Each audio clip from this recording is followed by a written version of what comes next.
मेळघाटातील पेसा क्षेत्रात कार्यरत नियुक्तीपात्र उमेदवारांनी कायमस्वरूपी सेवेसाठी जिल्हाधिकारी कार्यालयासमोर धरणे आंदोलन छेडले आहे। 5 ऑक्टोबर 2024 पासून प्रशासनाने मानधन तत्वावर नियुक्ती केलेल्या 17 संवर्गातील कर्मचाऱ्यांना अद्यापही कायम करण्यात आलेले नाहीत। आदिवासी शिक्षण सेवकांसह आदिवासी 17 संवर्ग पेसा कर्मचारी संघटनेच्या वतीने जोरदार घोषणाबाजी करीत प्रशासनाचे लक्ष वेधण्याचा प्रयत्न करण्यात आला। कायम करा, हक्क द्या अशा घोषणा देत आंदोलकांनी आपल्या मागण्यावर ठाम भूमिका घेतली आहे। जोपर्यंत कायमस्वरूपी नियुक्तीचा निर्णय घेतला जात नाही तोपर्यंत आंदोलन सुरूच ठेवण्याचा इशारा यावेळी संघटनेने दिला आहे। नमस्कार, मी संतोष शेखलाल सावलकर, शिक्षक संवर्गातून।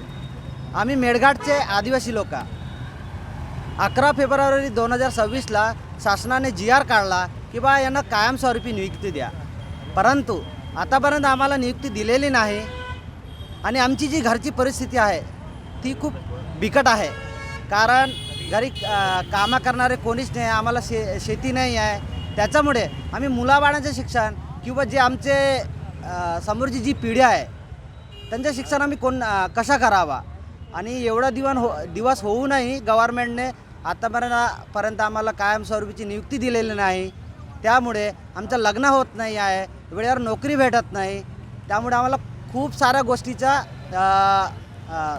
गोष्टी सहन करावं लागत आहे।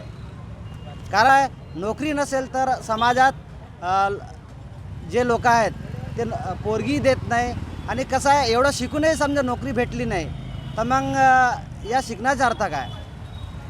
तर मागण्या पूर्ण झाला नाही तर आम्ही हे जे आंदोलन आहे आजपासून जे बसलो 27 पासून, हे जे आंदोलन आहे बेमुदत आंदोलन चालू राहील जोपर्यंत आमच्या मागण्या पूर्ण होणार नाही।